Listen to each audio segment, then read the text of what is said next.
Tech Nuggets, password managers. We're going to talk a little about password management and the kind of software we can use to do that. Password management is a kind of an important thing because passwords, we've found, long passwords are really hard to remember, and short passwords tend to get reused a lot. So, hackers have an easier time guessing what our passwords are. In many cases, it's not hackers as much as it's hacker tools that they're using to just sort of brute force away and beat at our passwords to get in. So password managers offer a couple of opportunities for longer passwords, more complex passwords, easy to use in terms of the tool being easy to use, that kind of stuff. And in this case, I've picked two examples of these two types of software. One is KeePass and the other is LastPass. We're going to talk about the pros and cons, and then I'll do a practical demo of both of them to sort of show how they work and give a little bit of an overview. And so we look at this, and the first one we're going to look at is KeePass. I've given the URL here at the top, and it's considered probably one of the premier packages for this. It's free, doesn't cost anything. It's open source, so lots of people have had a chance to dig through the software and find things and look at things and make suggestions and that kind of thing. So it has sort of the open source stamp of approval by the community. It has the benefit of offline security, so your password database is a lot like a Word file that you've got on your local machine. It's yours, you own it, you have complete control over the file and where it lives and where it doesn't live. You know where your data is, and when that's passwords, that's kind of an important thing. A lot of people really like that feeling of knowing exactly there's only one copy of their password database and they've got it. And in some cases, people have gone so far as to having encrypted Excel spreadsheets or Word documents or things like that that have encryption on them to try to emulate this. It's not the greatest thing for a database because really a password database is a database. Word documents and Excel forms don't do so well at that. We'll see in the demo that KeePass offers us some nice database features like the ability to search and tag, and there's a hierarchy we can store our passwords in, so if I'm looking for one I can find it later, that kind of thing that Excel and Word may not really offer real well. To access our passwords on a portable device, which in many cases is really great if we're out traveling, the database can be stored on a cloud provider. It's not required, but it can be put on Dropbox or on OneDrive, and there are applications you can get for your phone that will read the database through the cloud provider and that kind of thing. Of course, at that point, you've put it on a cloud provider, you've given up some of the control of it's my password and my database. So it's kind of a continuum of what you're willing to get up to get accessibility, right? Can we get at it? Passwords are super secure. If I can't ever get at them, they're not useful. So security versus usability, as one of my colleagues would say. There are many plugins for KeePass, which is really great. Some of the features that we'll talk about with our online password product will be available through third-party plugins, which again, you begin to debate the wisdom of a third-party plugin. It's written by somebody else, that kind of stuff. One of the downsides to this is it's very tough to share a database. You have to have your own database just for the shared passwords. Some of our online tools will allow us to share a folder inside. Sharing passwords becomes a big deal, especially as your organization gets bigger and bigger. You might start out with a KeePass database because it's free and easy with 2 or 3 of you, but by the time you get to half a dozen, you're going to need some sort of other password management tool because it allows for better sharing of passwords. And that moves us into the other realm. LastPass is the product I'm using to demo for an online password manager. And one of the primary reasons you might want to do that is you want to share passwords or share access or things like that. But going back to the kind of the list I had earlier with our KeePass database, you're trusting your data to a third party, straight up. You're giving your usernames and passwords and in many cases links and things like that to a third party. And that needs to be a real upfront understanding. It sounds really scary. It is kind of scary. The truth is we share our personal data with several corporations all the time that ought to scare us a lot more than our passwords. Top on that list would be credit cards, banks, Amazon. They have lots and lots of data on us. Do they have passwords to everything?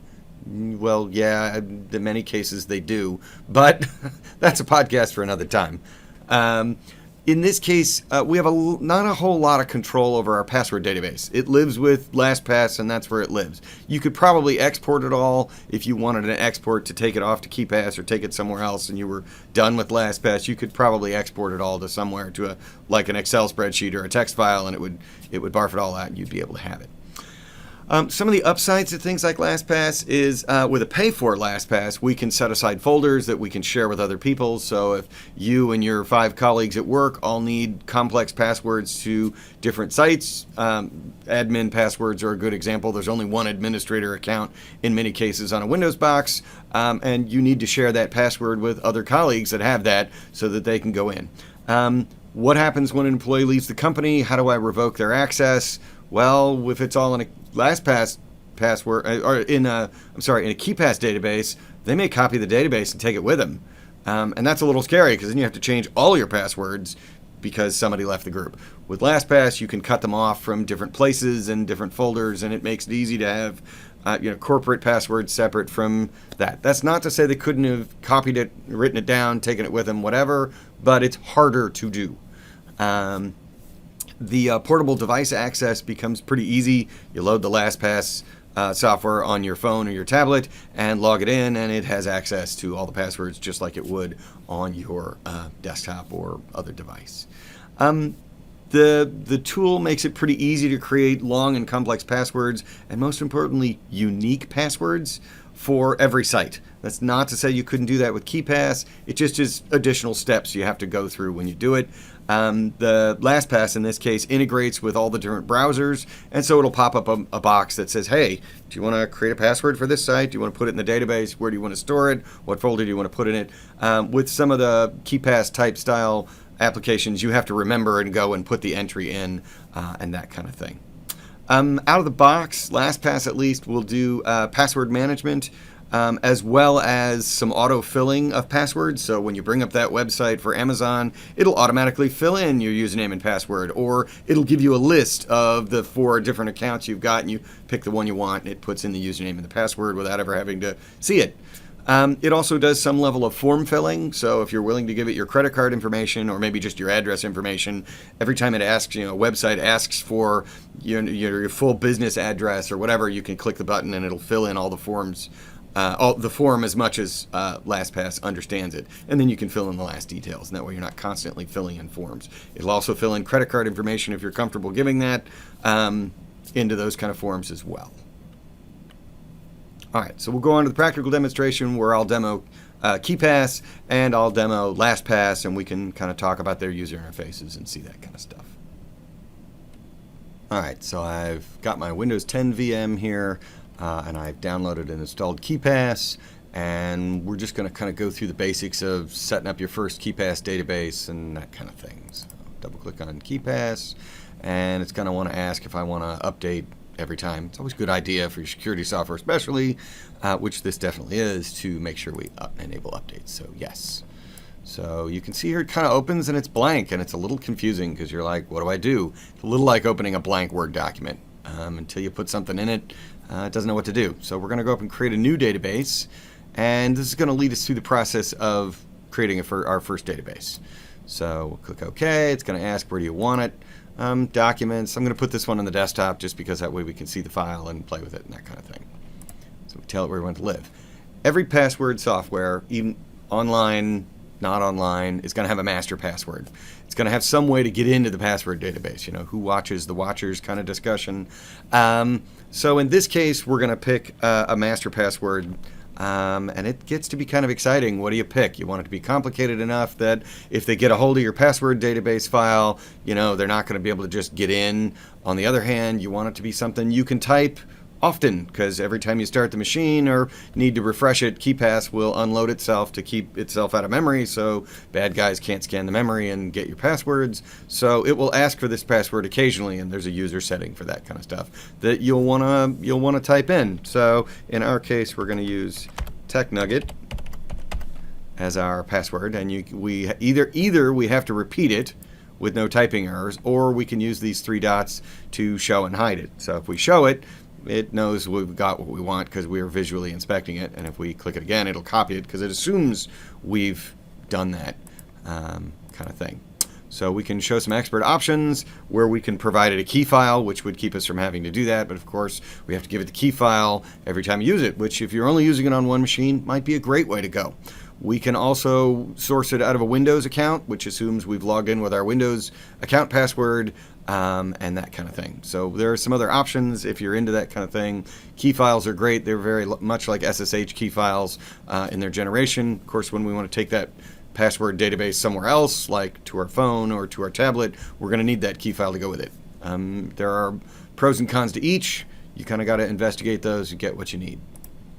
And in this case, we've gotten to the database. You know, what are we going to call it? In our case, we're going to call it Tech Nugget. And we can set different kinds of security that we might want on it, and that kind of thing. We can set like dictionary attacks and how long it can be that you can, you know, put in passwords if they get a hold of your password file to keep brute forcing to a minimum. We can do some gzipping of it to keep it compressed. We can put other files inside a KeePass database. So if you have key files from other places you need to put in, or SSL keys that you need to put in there for websites maybe that you manage, you can put them in your KeePass database and it will encrypt them with an entry, which is pretty nice. Those are pretty small files, but gzip will do a nice job of compressing that if possible. What happens when we delete entries? Where do they go? There's a recycle bin. If you're familiar with that option, you can turn it on or off.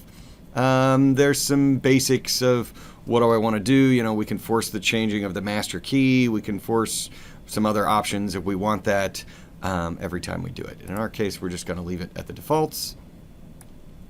And it's going to ask us if we want to print an emergency sheet, which will be a printout of our master password and stuff like that you would print and put in a locked box so that you can get at it if you need it. In my case, I'm just going to say no thanks.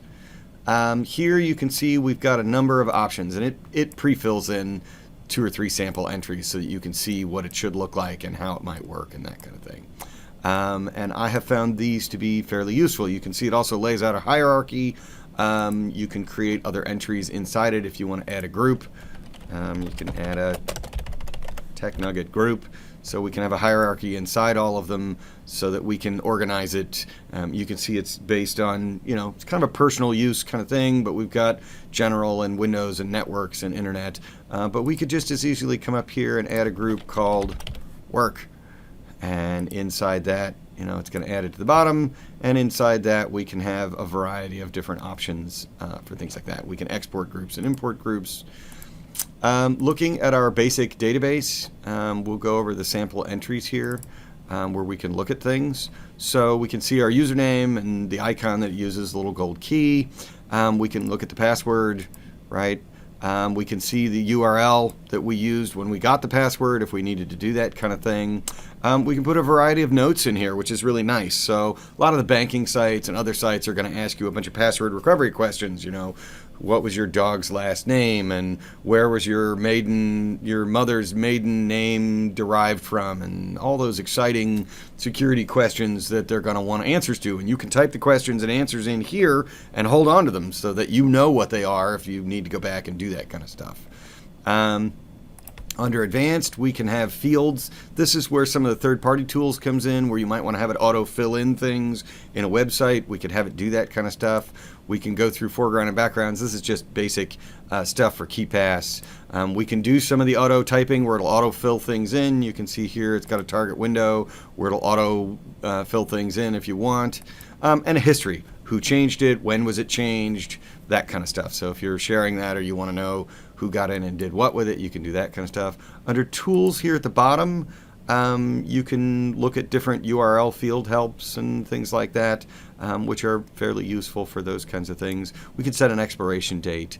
Down here we can do attachments. I talked earlier about adding an attachment to an entry. So if we're working with SSL key files and those kinds of things, I can attach that and it'll stick it in here and encrypt it, and I've got it all in one place. And when I'm done, I hit OK and it'll update it. So if I want to come in here, the little asterisk here at the top shows that I haven't saved my KeePass database, even though I've created it, which is why it's not showing up in the desktop. So if I hit save, ta-da, it'll show up here on the desktop, and now the little asterisk goes away. So if I want to create entries, I can create entries like this. Nugget user, and I can give it a Nugget username. It will generate a complex password right off the bat. So you don't have to do anything if you just want to use the passwords, and there are ways to go in and set those passwords. You can ask it to generate passwords from you or from other places. We can have it generate all sorts of crazy passwords, derive it from that. It'll give some level of the number of bits of complexity, which is what this is. So if you just start typing, you can see that it gets more complex as we go along. Longer passwords tend to be better than more complex passwords.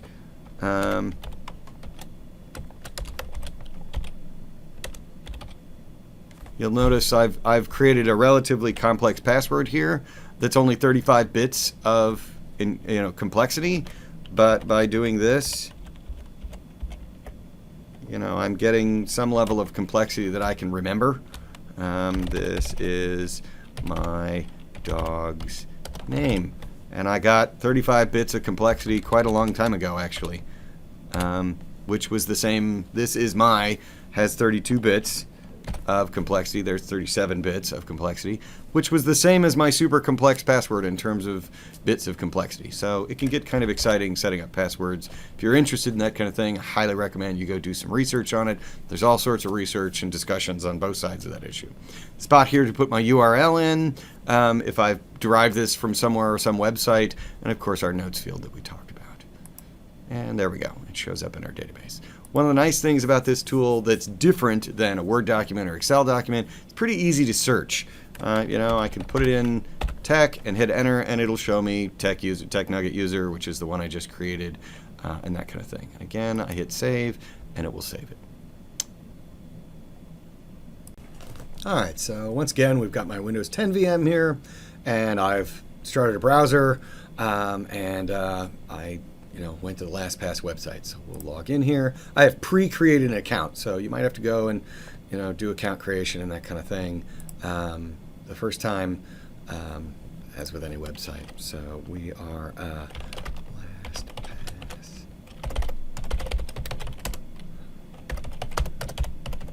And again, I had to create a master password to the account. It'll be the master password to my password database. That's pretty standard stuff. Takes a little bit to log in, but it'll drop me here. So you can see the first thing up here, it's going to want to ask about a browser extension, which I'll go into, but I'm not going to go into it right now. We're just going to go through and look at it. You start off as a premium trial user, so you get 30 days to try out all the different features they've got. You can see right now it's pretty well empty. So let's just go down the left-hand side and talk about what's there and what's not there and that kind of thing. So we can click on passwords and notes and addresses and things like that, and they're pretty much what you would think they would be. And we'll create a password here in just a second, and then I'll add an account, or I'll add the browser extension, which is really pretty great when you go to log into things and it says, hey, I see you've just put in a username and password. Do you want me to save it to your LastPass database? And it'll add an entry automatically that you can then go add, or go edit, things like that. You can also see down here there are payment cards for, I want to have it automatically fill in debit cards or credit cards. You can even do bank accounts and things like that if you do a lot of that. There's a security center, which will open up and do a security auditor of how it'll look at all your passwords and tell you, hey, these are kind of weak passwords and these are better passwords and things like that. We can go to the sharing center where we can share it with others and things other people have shared with me. So if you've got passwords you want to share with other people. This emergency access feature I really liked. It allows you to set up other accounts, so they have to be paid LastPass accounts, which runs like, I don't know, $10 a month, something like that. But it allows you to set up emergency access to your LastPass passwords. And so it's not giving them like a shared password access. It's basically saying if this account shows up and asks for access, give it to them, but you can put a timer on it, up to 48 hours. So you might say, hey, I want my spouse to have access to it. They can have immediate access to it. I'll know because it'll send me an email saying, hey, your spouse just accessed your LastPass and we gave him immediate access because you allowed it. Or I could say, if I'm in a coma somewhere and my dad needs to be able to get in, that's fine. But time isn't so critical. Let's make it wait 48 hours or 12 hours or whatever you want in terms of time, up to 48 hours. But for that 48 hours, it's sending my account emails saying, hey, your dad is trying to get in to your LastPass. If we don't hear anything from you, we're going to let him in. And in that way, you can give emergency access to your password database if you're unavailable for a number of reasons. I set this up, my father is elderly, and I set it up with him. And that way, God forbid something happens, I can get into all of his retirement accounts and other accounts that he's shared in there. But I don't have regular access to it like you would with a shared password folder or something like that. There's a variety of other options that you can play with. There's LastPass for teams and LastPass for families. You can have it generate sharing keys and a variety of other stuff. So let's go look at what happens when we want to set up just a password. You can see we can set up folders. I'm going to dismiss the extension here. We can add an item. We can add folders. Let's add a folder. We'll add two. We'll call one personal. Actually, you know what? We'll call the folder the Tech Nugget folder. And that should give us somewhere to start. And we'll go from there on to adding items inside the Tech Nugget folder. So there we go. It wants a URL because if there's an extension in the browser, it'll scan for URLs because it's assuming we're going to do that stuff. And it even gives us some here. If I have a Google account, it's going to automatically fill it in. It'll give it a folder, and we might call it LastPass. This is what I use to log in at gotbowie.com. And, we use our usual Tech Nugget password of Tech Nugget. We can use a little eyeball and see what it is, make sure we got it right. Again, we can put in notes like we did in KeyPass, where we can put in the challenge response stuff. If I've lost my password, I can, to Google, I can go look at this and remember what the questions it asked. We can do some other things like require master password reprompt. We can do an auto login where it'll automatically put in the username and password.